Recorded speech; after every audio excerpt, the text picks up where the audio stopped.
So how is everybody? It's really fun.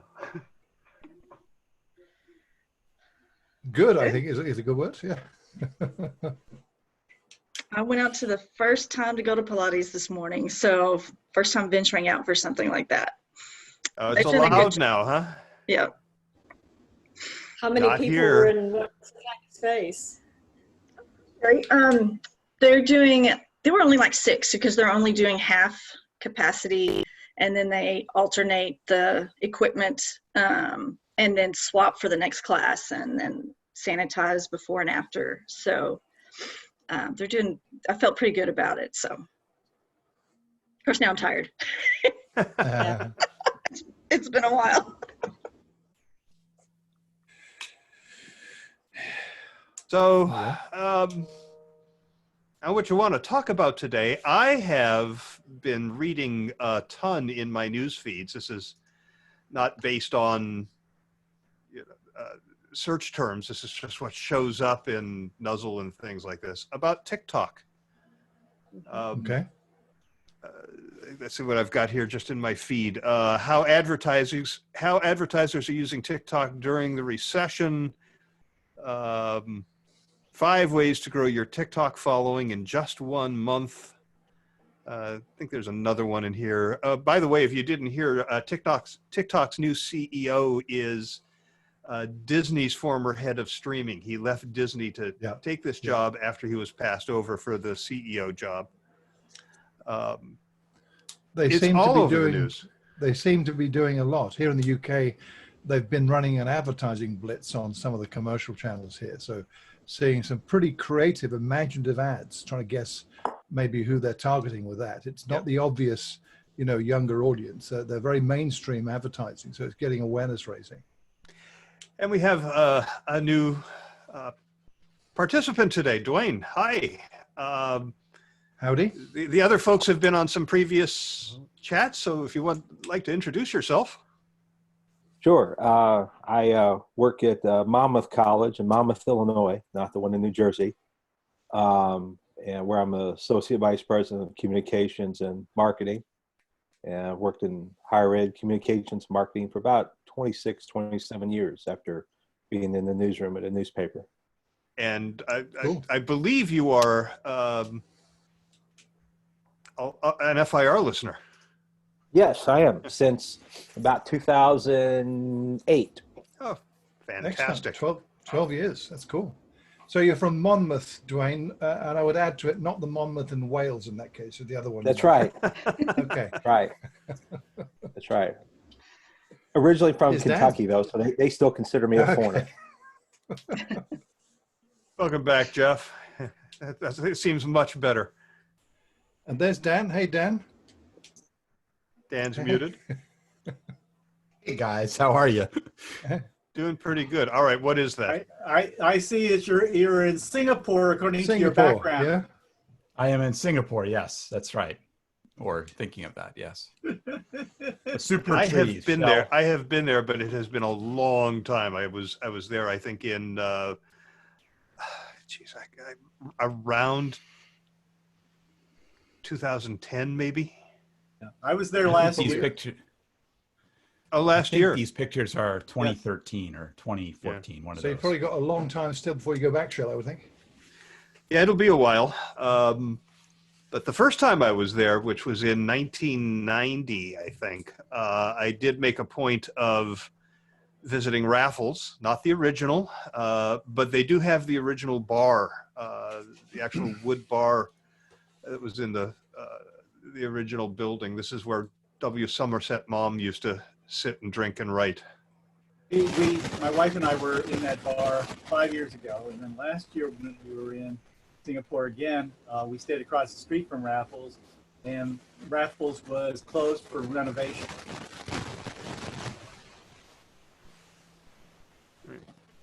Didn't know that, but since I'm not there, all right. So what's everybody been up to? Well, Well, I got a day off today. a little bit, but I won't. You'll see a chunk of haircut that my wife, that I trusted. I've done that too, Jeff. It's you know, it doesn't look too bad with the thinning scissors in particular, you know. So Yeah. Apparently, there's all these like rogue barbers and hairstylists going to people's homes and likely spreading the disease. Who knows what's going on? But I've been tempted to ask one of my wife or daughter to do that, but I haven't yet. I'm very lucky. My daughter-in-law actually cuts hair for a living, and my son, my daughter-in-law, and my granddaughter live here. And as a result, I got a real haircut last Saturday. Wow, that's something to think about for future pandemics. Make sure that a relative has cosmetology skills. That's right, absolutely. So I don't know if anybody's heard FIR. Neville and I recorded on Saturday and dropped the show on Monday. One of the things that I thought was interesting there was this research that Pepsi conducted. Who do they work with? I think they may have worked with Ipsos. Yeah, Pepsi's research with Ipsos. Keys into what could be a significant trend for marketers, one that will require some to retool both their brand communication strategies and broader corporate practices around empathy. Their CMO said, I'm a firm believer that empathy has become the new brand mandate, especially in light of this pandemic. Our research shows the need to focus on the collective. I don't know, what do you think? Is this something that's short term and everyone's just going to go right back to what they were doing before, or is this genuinely a new long-term mandate? I'm reminded of the famous Spencer Tracy quote, which is, what's the secret of acting? And he said, sincerity. If you can't do that, fake it. Right. And completely digressing, I loved another Spencer Tracy quote when somebody asked why Katharine Hepburn's name didn't go first. It was Tracy and Hepburn, not Hepburn and Tracy. And he said, this is a movie, Chowderhead, not a lifeboat, which I thought was a great line. But are you seeing much empathy in the marketing that you're seeing during this? I'm trying to avoid pretty much all marketing I see during this, Shel, so I'm not really paying attention to any of that. Okay, that could be wise. I'm seeing empathy, but I'm wondering some of what I see, how genuine it is, how authentic it might be even, where I get the feeling that much of it isn't. Certainly what I'm observing here in the UK, a lot of activity that is arguably empathetic, but how genuine is it? And I don't get the sense, frankly, that it is. It's just it's marketing. And I'm saying that in a very negative sense, but that's what it looks like to me. Yeah, here's another bit from this article. 86% of respondents agreed that it's critical for brands to show empathy now if they want to grow loyalty. 2 in 3 consumers also noted that brands' actions during the pandemic will influence how they engage with those brands in the future. Mm-hmm. So faking it. You and I talked about this in FIR when we recorded it last weekend, and there are actually some good examples of genuineness that you're seeing. But just reflecting over the past week only, I would say most of what I've seen doesn't look like that at all. So there's an opportunity for people to get it right, but they don't seem to be doing it well. Maybe marketing folk can't do that. Maybe that's it. They're so accustomed to faking it. I know that we're dealing with the return to the workplace communication plan, and one of the things that I keep trying to emphasize is, we're not doing this just to share information. We're doing this to maintain culture and to demonstrate that we genuinely care about our people. And if we don't demonstrate that we genuinely care about our people and their health and their safety and their emotional health, then when somebody comes along and says, come work for us, they'll do it for a 5% increase in pay.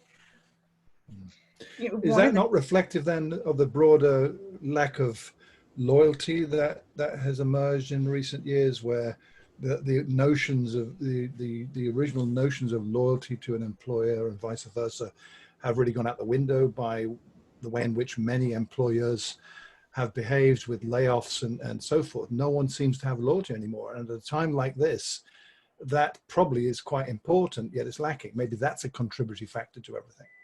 Yep. Well, we had layoffs. I think we talked about this on an earlier chat, they just got to the point where they had to, after spending a month and a half taking measures to try to avoid it. And one employee who was laid off sent an email to the CEO thanking him for, expressing that this was difficult, that this was emotionally hard on him and the executive team, that it made a difference knowing that this was not just something that, okay, we'll just cut X number of people and everything will be fine. I can think of two examples that I see a lot of around here. Auto dealers. Oh, we know how hard it is for you now. We'll give you this break on the cost of a car. And oh, by the way, we're not selling any cars, so we'll be glad you just sell one. So we'll give you a break. I mean, so that's an example of a false empathy, I think, that I see a lot. Enlightened self-interest. Exactly. And Christy, you might weigh in on this also. The big grocery store in Texas is HEB. And oh my gosh, they ooze empathy in everything that they're doing now. That's right. That's right. Yeah. For customers and employees, I mean, you can tell because you hear from the employees who you know and all of that. So it's just through everything. And it's not new because, the hurricane last year, or 2 years ago, all that, this is not new to their culture. Yeah. So that is an example of just living your culture, but maybe living it a little more visibly because of what's going on. And they're doing great. As a counterpoint, I wonder about companies who are positioning themselves something that exactly the opposite. We have some companies here in Brazil that their CEOs as their spokesperson, they have clearly stated that they are against the social isolation, the social distancing thing, and they have been weeks claiming that they want their workers back, something sort of like what Elon Musk has been doing lately. I wonder how this will affect these companies after this is over, or even in this last leg of this pandemic thing. Yeah, and that approach hasn't been working out in Brazil based on what I've been reading the last couple of days. Big surges. Here's other data from that survey that takes us in a somewhat different direction. Among those surveyed, 86% said it's important for brands to help lift spirits. 74% said it's important for brands to create moments of escapism, and 73% said it's important for brands to offer an outlet for entertainment.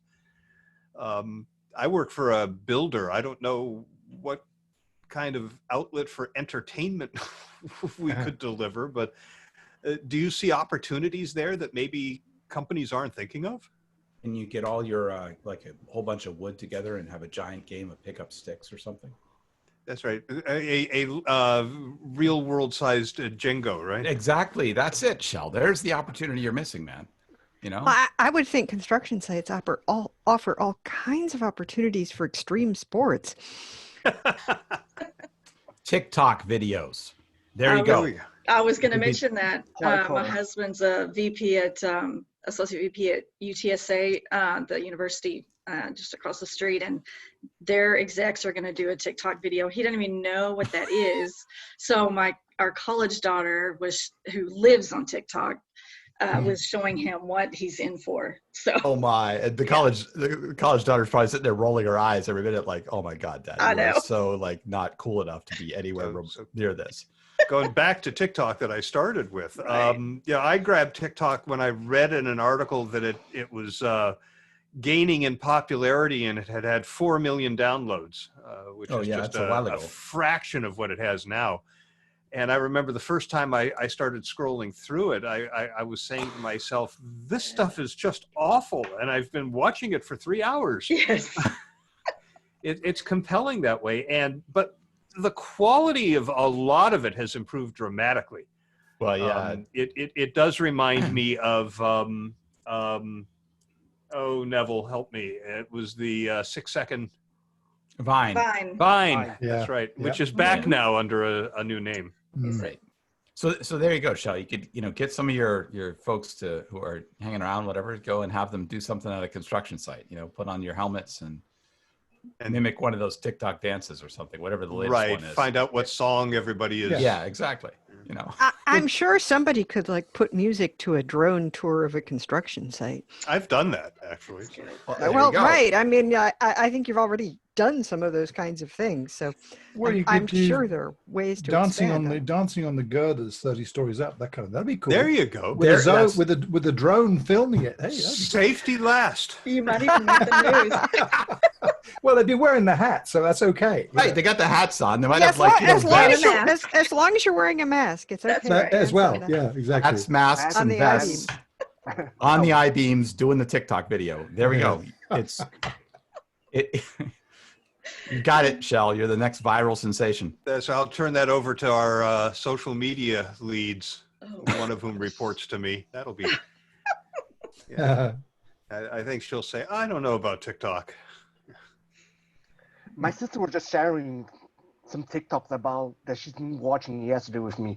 She said some companies over in Asia, I don't know if it was China probably, they're doing it in a storyline, in a story-based TikToks featuring products. So I don't know. I haven't watched it myself yet, but yeah, I want to check that out. I haven't caught any of those. The algorithm for TikTok is very interesting, right? It's not so much who you follow as the type of thing that you sit and watch as opposed to scroll past. And it figures that out. It gives you more of that, although you can follow and like stuff. But I'll tell you, I have actually made a recipe that I have seen demonstrated on TikTok. Wow. First. Did you eat it? Did you eat the result? It was good. I mean, it was just a scrambled egg sandwich, but the approach taken was different than any I'd ever seen. I said, I got to try that. I did, and I went, wow, this works really well. It's funny. I don't have TikTok. My daughter does, who's college age. But I do. I've been fascinated by the fact that in a lot of other places, like on Twitter and Facebook and stuff, I'm watching these videos and I'm engaged and I'm looking at this, and then all of a sudden I see in the lower corner it's got the TikTok, bug on there. And like, okay, people are cross-posting these all over the place. Yeah, I'm seeing cross-posted TikTok videos everywhere. Yeah. You can find compilations on YouTube. Although I'm just having a moment because in my mind, Dan is still riding his bike with his daughter sitting in the seat on the back. Something happened. Time ago. We lost about 20 years. Yeah, that was a long time ago. You keep feeding them and they keep growing. That is true. Well, that'll teach you. Yeah, right. Exactly. Stop feeding them. I think there's some military branch here in the U.S. that disallows service folks from using TikTok. They told them take it off their phones. Yeah, I can understand that. I haven't heard anything recently though. Well, there's been a number of people. There's been a number of companies who've done that, partly because of concerns over the Chinese origin and the servers and everything else being in China. And now that an American ex-Disney exec is in charge, that might improve that perception. Right. Except the truly paranoid will still note that all of the servers are there, et cetera. Yes. So, Yeah. Right. Yeah. But, I actually enjoy scrolling through TikTok every now and then. What about Quibi? Has anybody given Quibi a try? Not tried it. Has everybody heard of Quibi? No. I'm sure I'd seen it and wondered how it was pronounced. Okay, well, and again, I'm going to come up short. Meg Whitman, I actually remembered, is one of the founders of Quibi. It's a video network of short videos, but series. This is like watching streaming TV, except every episode is 8 or 9 minutes long. So if anybody was a fan of Reno 911, the comedy series that was completely improvisation, they're back doing 10-minute episodes here. I'm watching one that's very highly produced. It's with Liam Hemsworth and Christopher Waltz. It's The Most Dangerous Game, updated to the 21st century. They have a variety of different kinds of shows. They have reality programming. They have news programming. It's been off to a rocky start. They're blaming the pandemic. The idea was that a lot of people would be watching this, I think, during their commutes. but who's going to take a 10-minute break when they're working from home to watch an episode of something? But I find the concept really intriguing. I find these little 10-minute, I need to stop for 10 minutes and I'll take my phone, I'll put it in the horizontal position and I'll watch another episode of this series. Yeah, the innovative concept that they try to introduce, that you can watch the content either vertically or even horizontally. But probably due to this technology limits, you can actually cast the content to a TV. If you want to cast from your phone to the TV, you can do it. And they lost a lot of opportunities of people mimifying or making their content viral by having the app not being screen share, not screen share, you can't actually screen capture the content. Right. You can reproduce it. So yeah, I haven't noticed a casting capability on Quibi. Yeah, there's a video sharing app called Firework that I was looking at several months ago. Neville, we talked about it on the show. Yeah. And one of the interesting things that it did is, if you're a creator, it shows you, it asks you to shoot it in landscape, but it shows you the grid of what's going to show up in portrait. And if you're watching it in portrait and then you turn your phone sideways, the video stays where it's supposed to be and just expands left and right to fill in that space. And some of the creators were doing that for reveals, right? There's something going on to the sides that you didn't know about, and it tells you to rotate your phone, and you go, oh, look at that, that's a surprise. It was kind of cool, although the novelty wore off in about 7 or 8 minutes. But still, I think some interesting things that you could do with that. Yeah, you've got the capability to do it. Then it just requires your creativity and imagination to make use of it, like everything, really. That's a nifty idea, I think, the reveal. Yeah, good. Yeah. I haven't looked at it in a while. I went back and they weren't doing the types of videos they were before, and I'm not sure what their value proposition is right now, but it was interesting.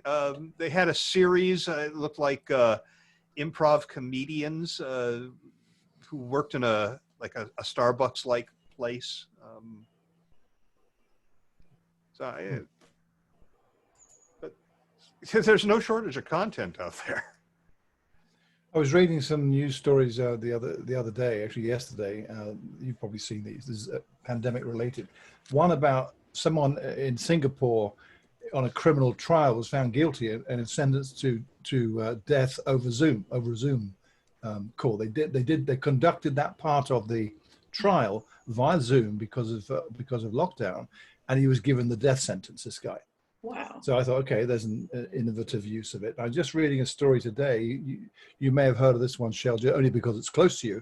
The headline, I loved it. Oldest gay bar in San Francisco holds drag funeral via Zoom as coronavirus closes it down after 55 years. A place called The Stud. I don't know whether you've heard of it. Yeah, I hadn't seen that story. That was in Pink News, which I mention only because I don't subscribe to it, but it showed up my feed for keywords that I'm paying attention to. Yep. But I thought, okay, they hold a drag funeral via Zoom. I'm trying to imagine what that might have looked like. But you're seeing uses of Zoom, I suppose, that you think, well, that's interesting. You wouldn't have thought of that. So lots of things are happening that you wouldn't have thought of, I think. So back to the death sentence. Are they going to do the execution on Zoom? Well, you know that you could imagine. Is that? I mean, hey, you know, it's yeah. I don't think we're there yet, but that they talked about it from what I recall reading. The legal whatever justice system in Singapore, that they got so much backed up in the kind of waiting list of trials that they're not going to get through them all physically. So they're doing them all via video. And of course, what grabs the headlines is they use Zoom. So hence this. But I also read that this isn't the first example. There was an example in an African country, I think it was Nigeria, where someone in a rural area was tried via a video call, which kind of makes you think, blimey, you know, and he was sentenced to death there as well. Yeah, speaking of Zoom, I have been reading a number of articles about how to make your Zoom chats more effective. Yeah. I saw one that came up with this diagram. In fact, I'll open this up and share it. Let's see. I mean, I did also read something else related to what you're going to talk about, Shel.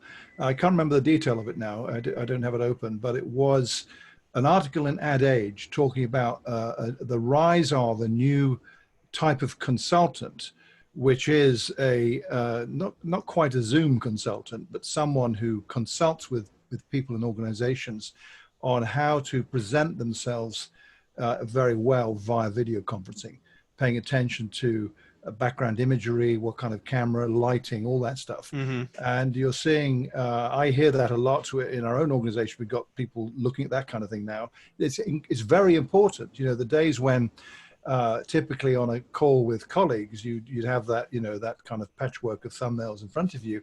Half the folks, you couldn't see their faces because they've got a light behind them or a window, or they've got a useless webcam. Yep. And I've seen a lot of people talking about Macs. I mean, I notice it on the MacBook Air that I use occasionally. It's not my main computer. The camera is useless at this kind of thing. It's 720p max, and it's very grainy. So I use a Logitech external webcam on that. That is high definition. Boy, the difference is quite amazing. Yeah. So you're seeing that being talked about a lot. Now we've got the rise of another kind of consultant. That's how it goes, isn't it? Yeah, so this is the article I found. It's just somebody's blog, but virtual meetings and events and ambition cube. And you can see here he's talking about interactivity, duration, and number of participants. And as the number of participants increases, you want to think about things like private groups, breakout rooms, expert zones, places to go for a deep dive, and then plenaries, you know, to bring the masses together. IEBC's conference this year is virtual, and Is it Zoom, Shel? Do you know?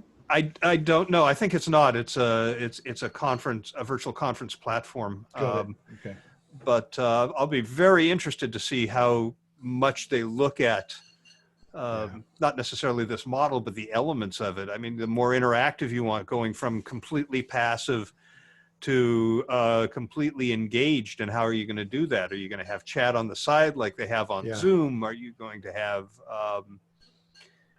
well, I think you've got a situation then where people doing events like that, organizations doing events, have really got to up the game to make it a compelling experience, particularly if they're charging significant money for it.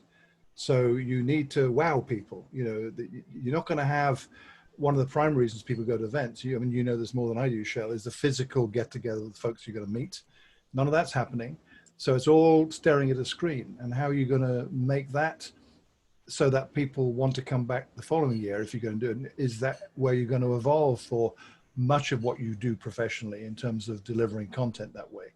And it's an opportunity for some.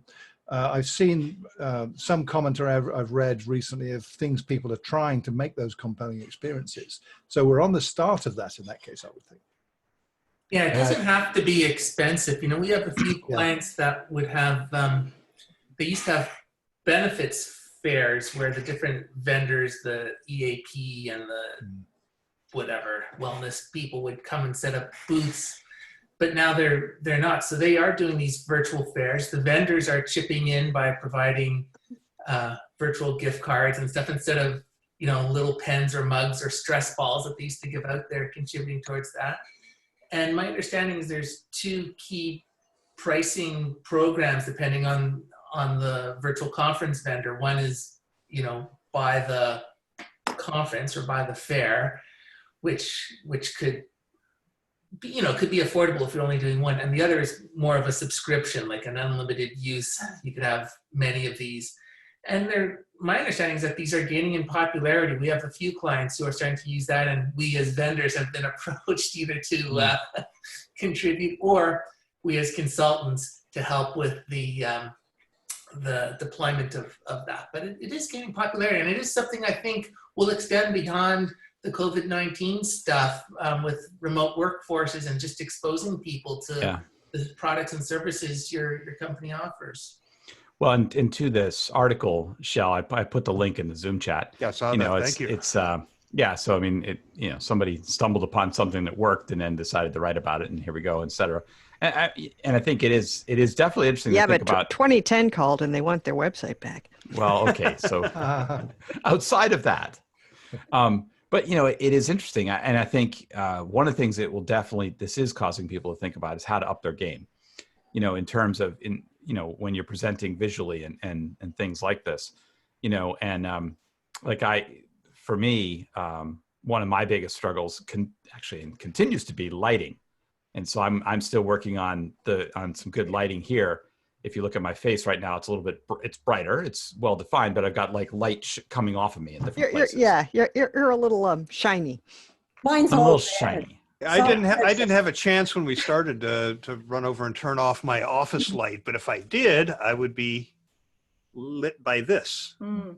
Yep. It's made for a phone, but it clips to the top of my monitor. Yeah, just fine. I've seen a lot of those little ring lights, and I got a smoking deal on some photographers' softbox lights on tripods a couple of years ago. So I have one occupying what sometimes feels like about half of my office. Yeah, I have. So I have a couple of those on order because I want different kinds of color. I want different kinds of color wavelengths because I have when I have it on, I have an overhead light, which is one of those standard UV fluorescent lights in a room. And it washes. We don't have any overhead lights except upstairs. So was very dim in here without. Yeah, I think it will cause people, or it is causing people, to think more about how do they do this in different ways so that they can present professionally and appear that way in different forms. I have two more Zoom chats today. One is at 3:30, and our innovation task force at WebCore started a thing about a year ago called Innovation Evenings. It's every other month on Thursdays. It's in our main employee meeting room. There's usually food and beverages, even beer and wine. And there are 3 presentations on new technologies. We saw one on cross-laminated timber as a replacement for concrete in buildings. We see some on software and the use of AI in construction. It's not stuff we're using now, it's forward-looking. And the first one since the pandemic is today, and it's going to be completely on Zoom. So I'm very curious how they're going to manage to sort of replicate the feel of those in-person events. And then we have our weekly HR after hours get together. And one of the things that they have done there, I've had no input on this, is a game. They use, it's from the people who are behind You Don't Know Jack, if you remember that game from way back when. They do these online games now. One of them is called Fibbage, where you have to come up with a lie, and people have to guess which is the lie and which is the truth, and the people who created the lies earn points if people choose their lie. And the person who runs these on the HR team is simply sharing her screen. The rest of us have to pull the game up on our phone in order to play. But boy, you want to talk about an interactive Zoom chat? It's awesome. And everybody loves it. My Girl Scout troop does Pictionary using Squiblio and loves it. One of the girls was in the car while her mom drove, but they've had a blast doing that. I've seen some other troops, not mine, who've done sleepovers through Zoom. Squiblio? Cool. Yeah, Squiblio. Yeah, it's free. You can do a private room, or you can just play with whoever's online. How do you spell it? Oh, I can look it up for you.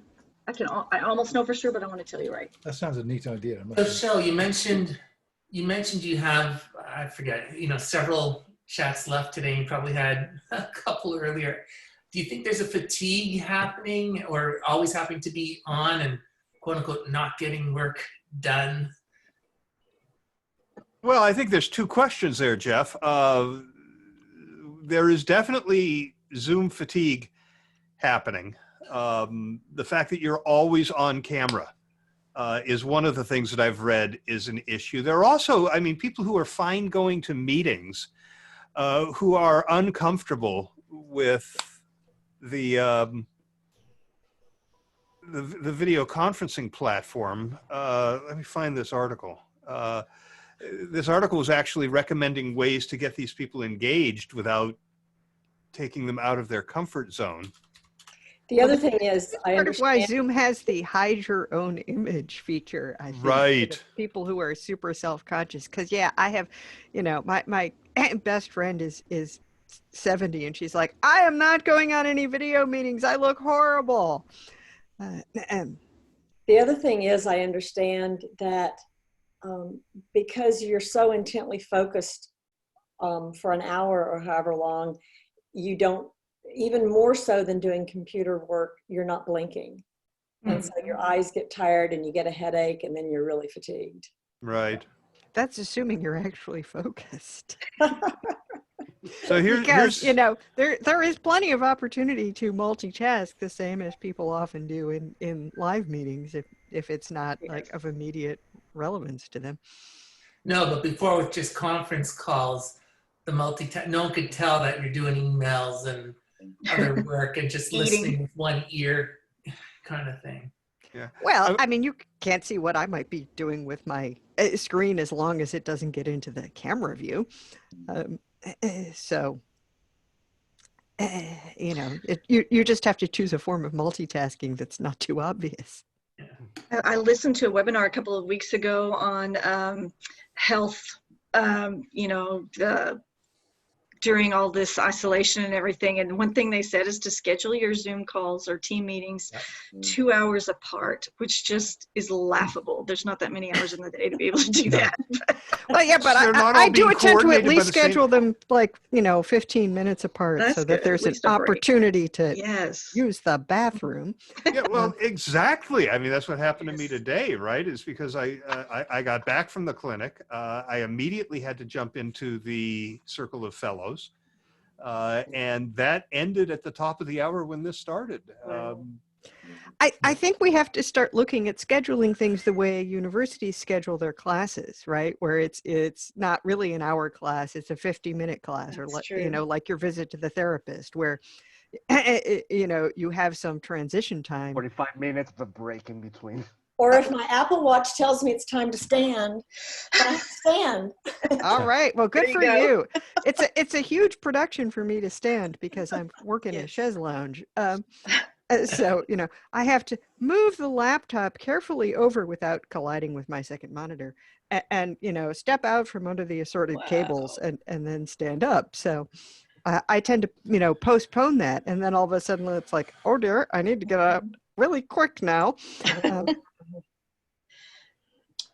One of the points that article made, it was in ink, and I've followed Dan's lead and put the URL in the chat, is, you know, that if it's a happy hour like the one that HR does, they have to be absolutely optional. Nobody can be, you know, dissed because they didn't show up. And I got to tell you, the ones we do in HR, even though they're optional, I think people do feel compelled to participate. I mean, we have some who can't because, for example, we have one guy who the happy hour for one of the projects that he's the HR business partner on, they do their happy hour at exactly the same time.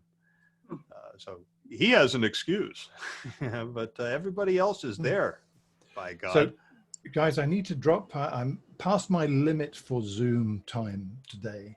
Now that's a self-imposed limit, right? It is. It is. It's evening here, so I need to go now. But I'll be back next week. Okay, see you then. Thank you, everyone. See you. Good to see you. Yeah, likewise. Bye for now. Bye. So I have a question that showed up in chat and caught my attention. Dwayne and Christy left something up about hiring a virtual intern for the summer. Which in itself is fascinating that you're going to bring somebody in fresh as an intern. I already have one. My second part of the question is, are companies even really hiring now? Or is it just an intern because it's a short-term thing? Yeah, we have a freeze on hiring, but we do have the internship program. Yes, and of course, you know, how much are you paying interns? It's Right. not like companies don't still need work done. So I suspect this could be an opportunity to, you know, abuse hapless college students. Building is going on throughout California again. It never stopped in LA. It has resumed for the last couple of weeks in the Bay Area. We do a very robust intern program. We had to delay that because there was no work for them to do. And a lot of the introductory stuff is now being virtual. We're not bringing them in for the orientation, but they are definitely going to be placed out on their projects. And one of the reasons this is so important is because the ones who prove themselves really good at their jobs, we hire them full time. They become project engineers. And there's, an ongoing need for project engineers. So some internship programs, I think, are continuing. This is part of our strategic plan, actually. We're a nonprofit who focuses on education, and we wanted to have a formal student internship program starting this summer. And with COVID, we didn't want to just toss that aside. We wanted to find a way to make that work. And so that's what we'll bring in speakers for them and networking for them, as well as the assignment projects that they'll have in different areas. I'll have two, actually. I'm like, well. And by the way, Sherry, if you go to LinkedIn, the first headline on that news module over on the right-hand side is here are the companies that are hiring. Yeah. My daughter was caught up in a very strange situation in terms of pandemic and companies closing, and it did. And she's looking for a job right now. And it's not an entry level. It's a mid-level or higher marketing job in Los Angeles, which I would think would have some room to do some hiring. And she can't even find anybody that's looking for anyone. And it's been a real challenge for several months now. And to her, the thought of leaving the beach is just not going to happen. Well, relocation is always a big challenge. Yeah. So, I mean, I just remembered that the metrics, the statistics would come out, this many new jobs created in the economy this past month. And I'm not hearing anything about those. I know, we just keep hearing about the number of jobs lost. And yet, we do also hear about companies that are doing innovative things around, responding to the situation. But I'm afraid those are in the minority. Yes. And the airlines are about to suffer some job losses. I was listening to a conversation on the news about, they took money from the CARES Act, which meant they're not supposed to lay off. And, the response apparently from United Airlines was, if we don't have enough planes flying to occupy all of our pilots, what are we supposed to do with all of those pilots and all of those flight attendants if we're flying a 20% of the schedule that we used to have? So it's coming to a lot of industries. By the way, speaking of flying, I can't remember which airline it is that is filling middle seats. They're filling middle seats. United. They're putting blocking them off. No, they're putting people in middle seats. They one are. airline, they're saying if what is this, Ryanair?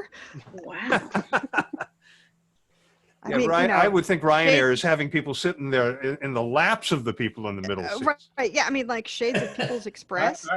I heard the other day, I wish I could remember the airline, but the guy went from a flight from New York to Minneapolis. He was the only one on the plane. He couldn't sit anywhere he wanted. He had to buy a ticket, and he could only sit in the seat that he purchased the ticket for. They wouldn't had to sit in his assigned seat. Yeah, sit in his assigned seat. Now, I remember flying. This was a 777 that was about 10% full. Flying from Sydney to, where was it going? I think it was going to Vienna. Wow. I was on my way to Slovenia. And man, they said, go wherever you want. So I left my middle seat over on the side and got a row of 5 to myself. And I just laid down and took a nap. I remember remember when you could fly to Europe and there might be a bunch of empty seats and You remember that? You could lie down. Yes. I mean, that was a long time ago. I mean, that was when they still allowed smoking on airplanes. Yeah, well, this is an airline that doesn't exist anymore. I remember it well. It was Lauda Air.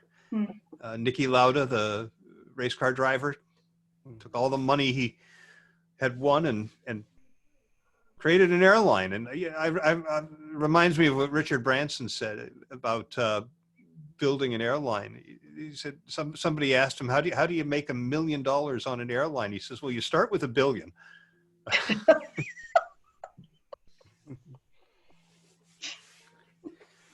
So, yeah, and I think they're having trouble selling Virgin Australia right now. Really? Yeah, it's on the market. Mm. So if anybody wants an airline, you can probably get it cheap right now. This is not the time I would be investing in an airline. Or a hotel chain. Right. I mean, somebody may have a vision for like how to make it work and go into it, but I even if I had the money, I don't think that's a bet I would be placing. No, not right now. Not likely.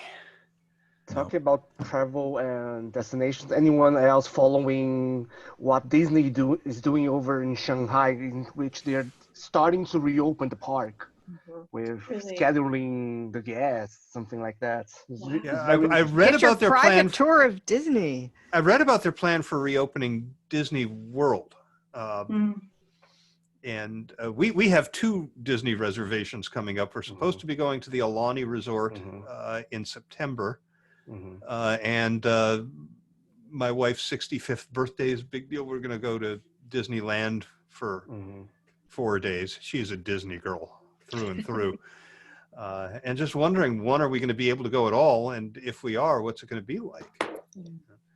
It's just decided. Very interesting to follow how they are reopening Shanghai. Yeah. Shanghai over there with how they're scheduling the guests, when, especially for people who are the annual pass holders, apparently. That's true. Yep. I know that they're going to be doing, I think 20 or 25% park capacity at Disney World. They're not going to open the water parks. They don't want you, obviously. Masks will be required. There's going to be hand sanitizer stations at every attraction and throughout the park. I think the food is not going to be available. Well, so I tell you, required. Are they going to be providing the masks? That's an excellent question. Although I have to tell you, last night I was watching TV and I saw an ad come on for a company that's selling masks. Oh yeah. You know, I've seen them at drugstores now too. Well, But this is that commercial style that you usually see the hucksters, the pitchmen, right? And at the end of the commercial, if you call now, we'll double your order, which brought it to $1 a mask for a paper 3-layer mask. Disney is going to come up with masks anyway for the park. You go into the park, you're going to find some, or a Mickey Mouse or $15 a piece mask or something. It'll all be branded. You know, oh yeah. The mouse well, right on you. You know, it's. I got an email from my, a graduate school I attended, and there's a picture in the newsletter where they've put the University of Michigan logo onto a mask. Now I think it's just a graphic, but I actually went to the website to see, are they selling those? So, I think anybody who's not adding that to their merchandising is probably missing a bet. My daughter made a bunch that we've been using, just fabric masks, and I was just sitting there like, if you just had the fabric with the logo on it, there, boom, it's just. Yeah, well, you can order a bunch of them. I mean, I actually know. Is that your company logo? No, that's just a piece of fabric. My daughter-in-law, who cuts hair, does that while she's waiting to find a job in costume design, which is what she has a degree in. So she knows how to sew. She's got skills. Shel, again, here you go, Shel. Get a bunch of masks that you could have the corporate logo on there for WebCore. Right. There we are. We can add masks. Are they doing masks yet through those places like the where you have the FIR store? Cafe Press. Oh, Cafe Press. Yes. No, but Nike, I saw is selling them by the 10,000s with any logo or artwork that you want on it. So, you know, if you are Disney and you want to sell masks, go to Nike. And well, yeah. I mean, are you going to get Webcore branded masks for your? Probably not, because they wear the. I mean, yeah, they already have to wear heavy duty masks. I would certain think kind of mask in a lot of cases because of dust. And dust, and you know, I mean, if they're working with grinding or drilling, then there's silica. There's a bunch of stuff you don't want to breathe. Right. So yeah, we have very strict requirements on masks, and I think branded cloth masks aren't going to cut it. My son is in a fairly successful band, travels around the world, and very early on developed branded masks. Wow. And, you know, a limited number. I don't know exactly how many he had, but they sold out instantly. And he said, okay, that's enough, because we make a lot of money by selling merch, and we'd rather that they buy a t-shirt than a mask because we make more money on it. Yeah. Well, I was in a conversation, I think it might have been Olivier Blanchard on Facebook, where he was raising the issue that it's crass and insensitive to put your logo on a mask. And I don't get that. I said, well, is it crass and insensitive to make branded Zoom backgrounds available? Oh, no, that's okay. Right. I mean, all kinds of people are getting really creative with masks, and you know, it's like, all right, this is an opportunity to, you know, accessorize and express your personality. And that, you know, in places where people have to wear masks a lot because the air pollution is so terrible, that, you know, had already been starting to happen. And so, yeah, I got a bunch of, you know, very distinctive cloth masks from different people on Etsy. And, you know, like when I go out, I have a hat on so that my hair doesn't fall in my face because I don't want to touch my face, you know, and then I have the mask on, and there's like no way you would be able to tell who I was if you weren't familiar enough to recognize the walk or something like that. But if I have a mask with a like bold Hawaiian print on it, you know, and I'm going back and forth to my shopping cart, which they won't let you take out, to the, you know, vegetable plant area, they know who I am and that I've been there before. And which cart is mine that's got stuff in it. Mm-hmm. Wow, I got to drop. Good seeing you. See you next week. Okay, and we're only going to be here for another 3 or 4 minutes anyway. See you next week, Dan. Yeah, I still got to check out that thing Dan recommended on the podcast about Hobbs project. Yeah, me too, as a matter of fact. I just found my note that I wrote the URL on while I was listening to the podcast, because I'm usually cooking or something when I'm listening. I'm not actually at a screen where I can go check it out. Oh, I never am when I'm listening to a podcast. I'm either walking the dog or in the car. Or... Yeah, I mean, the thing is, if I'm sitting in front of a screen, I want to work. It's part of why I'm really not interested in watching videos. You know, it's interesting. I was talking to one of the people at my company, and he says, you know, the project engineers, a lot of them, the work they do is so incredibly mind-numbing. Mm-hmm. They're on computers, they're managing schedules, and he says, you know, you see them with their earbuds in. They're not listening to music. They're listening to podcasts. Like, oh my God, how can they do that? I cannot concentrate on what somebody is saying while I'm working. I cannot maintain focus. And God forbid I need to be typing something, because what gets typed will be what's coming in my ears. Or composing. I mean, writing. Yeah. Yeah, I mean, even sort of like, you know, I mean, there's data entry stuff that's fairly mindless, but you still have to actually pay enough attention and not fill the wrong thing into the wrong place. I can do design. I can do design stuff with podcasts or TV on or something. No, football. I can't do nothing with words. Can't do it and work. It's an interesting site your cousin set up, Jeff.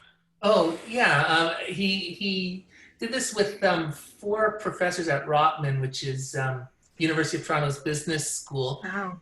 And it's a place for personal protective equipment, not for profit. That it's a marketplace really that puts together local suppliers and also national suppliers of whether it's gowns or masks or face shields with people who need them. And I think you could even be like a little someone like your daughter-in-law, Shel, someone who sews on the side and just has a few dozen of these that just wants to get them out.